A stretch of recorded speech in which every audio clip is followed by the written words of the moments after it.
Hola, ¿qué tal? La paz de Dios sea contigo. Hoy, en Selecciones Bíblicas, consideraré una enseñanza acerca de las bodas del Cordero y la segunda venida de nuestro Señor Jesucristo.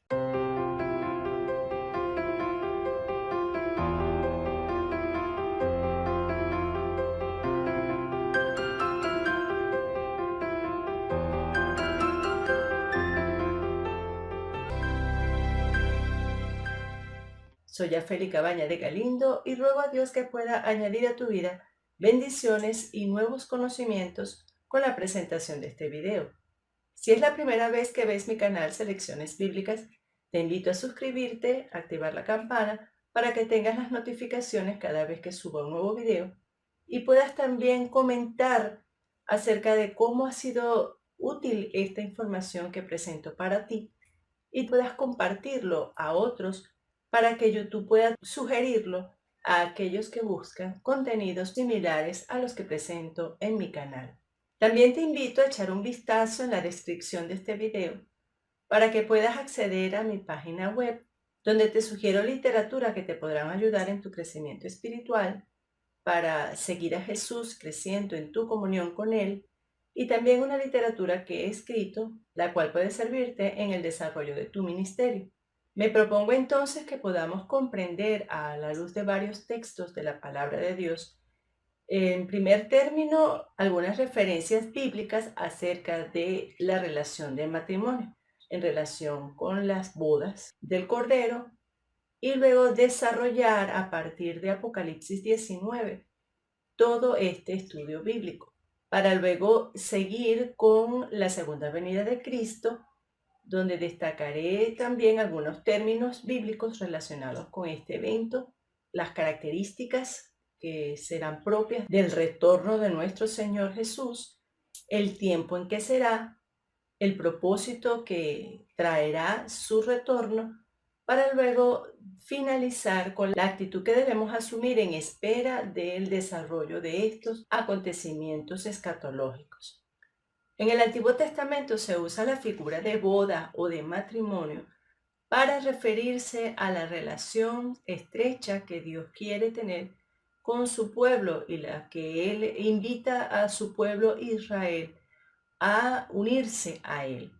En Isaías capítulo 54, por ejemplo, vemos a Dios presentándose como esposo de su pueblo, teniendo misericordia eterna de él. En el libro del profeta Ezequiel, en el capítulo 16, también vemos cómo Dios narra, usando al profeta, el inicio del pueblo y el pacto que Dios estableció con ellos, de amor, de asistencia, de cuidado, para luego reprocharle y censurarle a causa de su deslealtad y su adulterio espiritual. Y finalmente en Oseas, en el capítulo 2, Dios promete desposarse con su pueblo en justicia, juicio, benignidad y misericordia para siempre. Ya en el Nuevo Testamento vemos dos personajes que hablan acerca de esta relación matrimonial de bodas. Primeramente, nuestro Señor Jesucristo en el Evangelio según Mateo, en el capítulo 22, donde el Señor, hablando en parábolas para referirse al reino de Dios, señala a un rey que hizo bodas a su hijo y mandó a sus siervos a llamar a los convidados, y estos no quisieron asistir. Ya en el capítulo 25 de este mismo evangelio, hace referencia a las 10 vírgenes en espera del esposo, donde las 5 prudentes le recibieron y las 5 insensatas, por no estar preparadas, se quedaron fuera. También el apóstol Pablo, en la carta a los Corintios, en su segunda carta, insiste en el celo que él tiene por la iglesia, de presentarle a Dios esa iglesia en particular, desposarla con un solo marido en santidad, que es Cristo Jesús. Y ya en la carta a los Efesios, en el capítulo 5, relaciona la iglesia con una relación matrimonial donde se destaca a Jesús como la cabeza de la iglesia y la iglesia en sujeción a él. Ya para el capítulo 19 del libro de Apocalipsis, del 1 al 10, se lee claramente acerca de las bodas del Cordero. Este evento se dará de manera simultánea en el cielo, justo cuando esté finalizando la gran tribulación, donde en la tierra se estarán reuniendo los reyes con el falso profeta y la bestia para llegar hasta la tierra santa y hacerle guerra al pueblo de Israel que esté allí. En esta sección podemos destacar tres grandes aspectos. Entonces, en esta primera sección vemos las aclamaciones a Dios como salvación, digno de gloria, honra y poder, con 4 aleluyas. Esta palabra aleluya aparece 4 veces en el Nuevo Testamento y significa alabad a Jehová. Y estas 4 veces solamente aparece en esta porción de la Escritura, es decir, en Apocalipsis 19. Y con estos 4 aleluyas es que aclaman a Dios, en primer lugar en el versículo 1 y 2, por sus justos juicios contra la gran ramera, quien prostituyó y contaminó la tierra con sus fornicaciones y asesinó a los siervos de Dios. El segundo aleluya está en el versículo 3, donde es exaltado con esta expresión por el justo juicio de Dios eterno contra la gran ramera. Ya en el versículo 4 hay una afirmación de los redimidos, los 24 ancianos y los 4 seres vivientes, con la frase amén, así sea, para finalmente en el versículo 5 y 6 presentar una invitación para que todos los que temen a Dios y sus siervos adoren a Dios con esta frase, aleluya, porque el Dios Todopoderoso reina. Entonces aclamado como el Rey. Siendo entonces Dios aclamado como Rey, entonces la segunda sección de esta porción hace una presentación de la novia, de la esposa del Cordero. Esto se encuentra en los versículos de 7 al 10. Donde el 7 aparece una invitación a alegrarse, gocémonos y alegrémonos porque han llegado las bodas. Esta alegría de bodas hace que todos los que estén presentes festejen la presentación de la novia. En el versículo 8 aparece la vestimenta que Cristo mismo le otorgó. Finalmente, en el versículo 9 hace un reconocimiento de felicidad, de felicitación a todos los invitados, a todos los que fueron invitados a las bodas del Cordero. Entonces es hermoso ver cómo Dios desde el principio quiere tener una relación personal, espiritual, íntima con su iglesia. Y a ella se le ha concedido entonces que se vista de lino fino, limpio y resplandeciente. La última parte de esta sección, que es el versículo 10, nos trae una advertencia donde al ver tanta majestuosidad, tanto derroche de santidad, de perfección, el apóstol Juan tuvo la tentación de adorar a un ángel, al ángel que le daba la información sobre todo lo que estaba ocurriendo, de lo cual él tenía que escribir. Y el ángel le detuvo y le dijo, no, no lo hagas, soy consiervo tuyo al igual que tus hermanos. Y damos testimonio de los que retienen el testimonio de Jesús. Adora a Dios, porque el testimonio de Jesús es el espíritu, es la esencia de toda esta profecía. Entonces hay una palabra de advertencia en la tendencia del ser humano de adorar la creación, por muy hermosa que ésta sea. Solamente Dios es digno de ser adorado.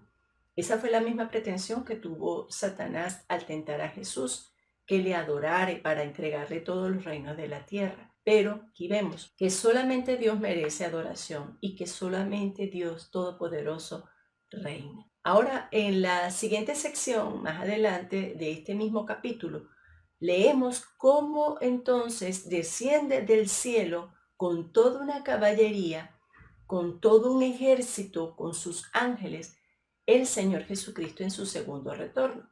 Y es el segundo aspecto de esta presentación que traigo para ti. Existen a lo largo del Nuevo Testamento particularmente 3 palabras claves que nos ayudan a entender un poco más la segunda venida de Jesús. La primera es la palabra revelación, que viene del griego apocalipsis y significa quitar el velo, quitar lo que estaba oculto, lo que estaba no visto a los ojos. Este término aparece en la primera carta del apóstol Pablo a los Corintios, en el capítulo 1, donde él escribe a los cristianos que esperan la manifestación de nuestro Señor, el apocalipsis de nuestro Señor, su revelación. Ya en el versículo 1 también de la segunda carta a los tesalonicenses, donde destaca el descanso de todas las tribulaciones, cuando se revele y se manifieste nuestro Señor Jesucristo en el cielo con sus ángeles, cuando sea Apocalipsis nuestro Señor Jesucristo. Este término también lo utilizó el apóstol Pedro en su primera carta,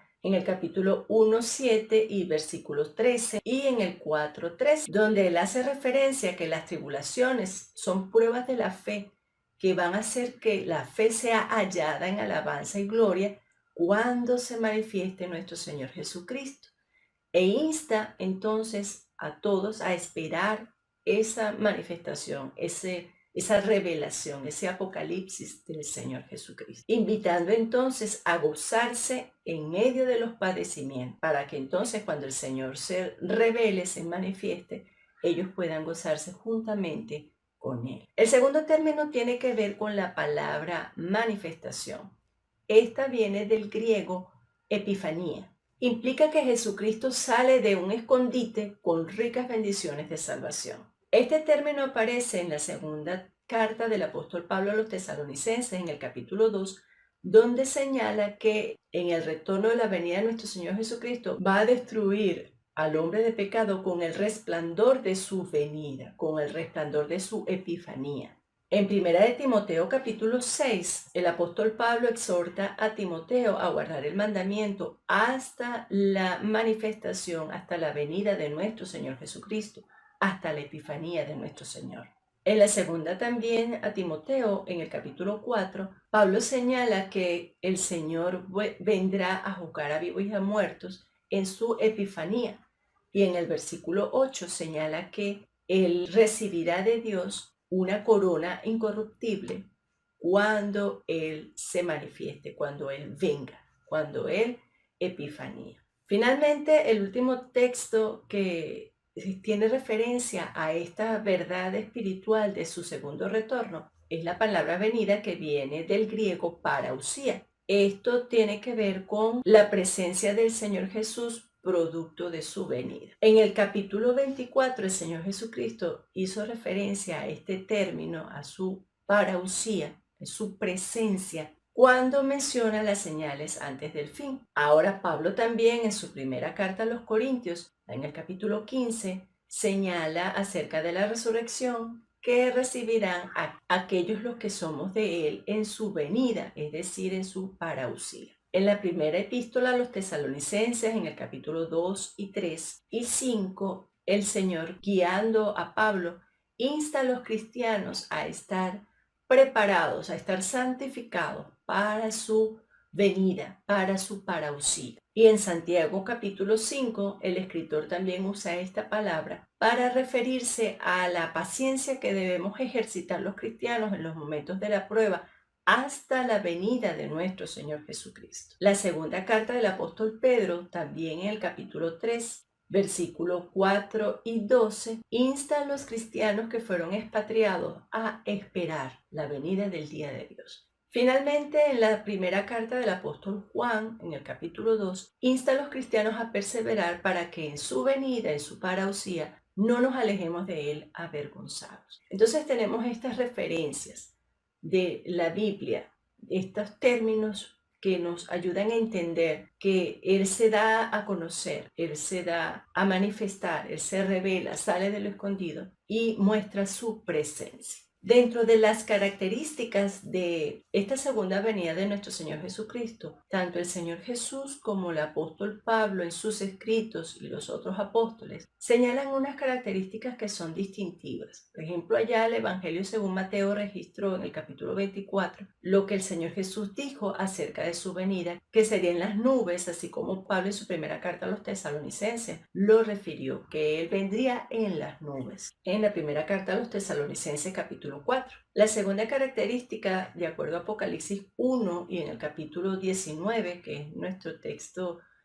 más básico, implica que sería una venida visible, todo ojo le verá. En Hechos 1:11, cuando Jesús ascendía, los ángeles aparecieron para indicarle a los discípulos que estaban allí que ese mismo Jesús que fue tomado del cielo así volvería, como fue tomado del cielo. Es decir, entonces que sería de manera corporal. Vendría en las nubes, de manera visible, de manera corporal. También en Mateo 16 y en la segunda Tesalonicenses capítulo 1 señala que esta venida sería con sus ángeles. No vendría solo, vendría con sus ángeles. Y de acuerdo a Mateo 25 y la segunda carta a los Tesalonicenses capítulo 2, señala que sería con gran gloria y triunfo. En Mateo 24 añade que sería con gran poder. Y en primera a los Corintios capítulo 15 y en primera Tesalonicenses capítulo 4 señala que sería con un gran sonido de trompeta. Entonces, en resumen, tenemos que vendría de manera visible, corporal, desde las nubes, vendría con sus ángeles, con gloria, con triunfo, con poder, con gran sonido de trompeta, anunciando la venida del gran rey. Ahora, ¿cuál es el tiempo de su regreso? De acuerdo a lo que leemos ahí en Apocalipsis, justo antes del enfrentamiento, justo antes de que se congreguen las naciones aliadas con el falso profeta y la bestia para combatir en la Tierra Santa contra el pueblo de Dios, en ese momento el Señor Jesús vendrá a defender a su pueblo y vendrá, como lo señalé hace un rato, con los ángeles en las nubes y va a destruir con el resplandor de su gloria a todos esos enemigos. Ese es el tiempo. Ahora, no sabemos, de acuerdo literalmente lo que la Biblia enseña, en Marcos 13 es desconocido el tiempo exactamente, no se sabe ni el día ni la hora. De acuerdo a Mateo 14 y Marcos 13 señala que será de repente, será súbito. Según Lucas 12 y segunda carta de Pedro en el capítulo 3, versículo 10, señala que será inesperado. Nadie lo espera. De los que estén allí, nadie lo espera, pero Él vendrá. Y finalmente en Mateo 24, desde el 29 hasta el 31, tenemos que será entonces justo antes de la gran tribulación, de esa tribulación que el Señor mencionó en el Evangelio según Mateo.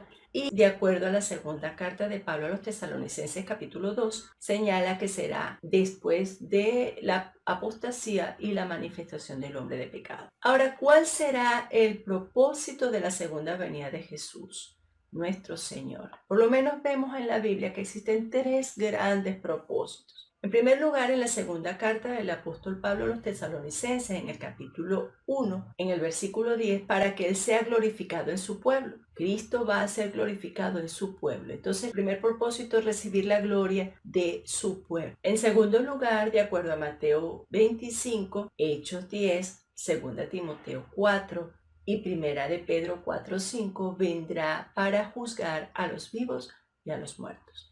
Entonces, tenemos varios textos allí.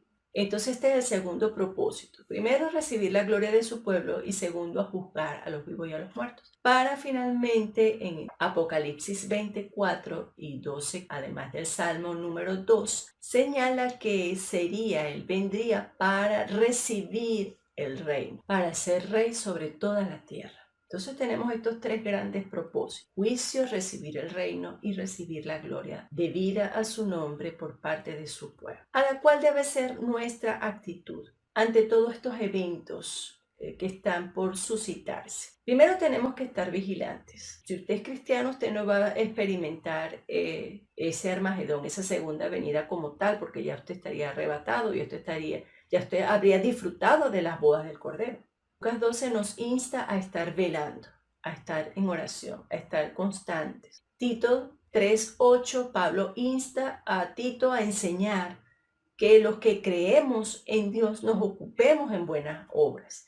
Entonces, entendiendo que el vestido que se le concede a la esposa, a la iglesia, es de lino fino, y este lino representa las acciones justas de sus santos, o sea, de su iglesia, de su pueblo, nos queda a nosotros entonces conducirnos en las buenas obras que ya Dios preparó de antemano, como aparece en Efesios 2:10, para que anduviésemos en ellas, ocuparnos en esas buenas obras. Finalmente, de acuerdo a 2 Timoteo 4:8, debemos anhelar, debemos amar, debemos esperar su venida. Por eso yo te invito a que tú puedas entregar tu vida a Jesús, tomar una decisión firme y seria por Él. Él va a volver. Y así como usted puede leer al final del capítulo 19, que Él con el resplandor de su gloria destruirá a los que se unieron a pelear contra el pueblo de Dios y cayeron muertos los reyes y el falso profeta y la bestia fueron lanzados vivos al lago que arde con fuego y azufre. Yo le invito a que usted se apercibe y tome en serio buscar a Dios como dice la Biblia, creerle a Él y darle un vuelco radical a su vida, porque usted debe reconocer que es pecador y Dios va a juzgar a los vivos y a los muertos. Y usted quiere que en ese juicio salir exonerado, salir justificado, tiene que hacerlo en vida, tiene que hacerlo aquí. Por eso que le invito a que haga una oración y entregue su vida a Jesús, que tome una decisión definitiva para hacer a Jesús el Salvador de su vida, hacer a Jesús el Señor de su vida y que pueda Jesús establecer su reino en su corazón, en su vida. Vamos a orar. Dios Todopoderoso, te doy gracias por amarme. Reconozco que soy un pecador, que me he rebelado contra ti, que consciente e inconscientemente he hecho lo malo delante de ti. Pero yo me arrepiento, me humillo delante de ti y confieso mis pecados, me arrepiento de todos mis pecados. Quiero dejar de pecar, estoy dispuesto a empezar una vida nueva con tu ayuda. Te ruego, Señor Jesús, que vengas a mi vida, que entres en mi vida, que tomes mi corazón, mi voluntad en este mismo instante. Desde este momento mi vida te pertenece a ti únicamente. Te amaré, te serviré, hablaré de ti a los demás. Confío en que vivirás tu vida a través de mi vida, a través de mi cuerpo, de mi mente, de todo mi ser. Gracias, Señor, por darme la salvación eterna y por perdonarme hoy mis pecados, haciéndome un hijo tuyo. En el nombre de Jesús, amén. Si este fue el sentir de tu corazón, te doy la más cordial bienvenida a la familia de Dios. Y una de esas evidencias de tu sinceridad, de tu firme decisión, es que el Espíritu Santo va a estar en ti y Él te va a impulsar a buscar las cosas de Dios, te va a animar a leer la Biblia y a proclamar a Jesús, uniéndote a su causa, para que otros también puedan experimentar la vida eterna. Es mi oración. Que Dios te bendiga.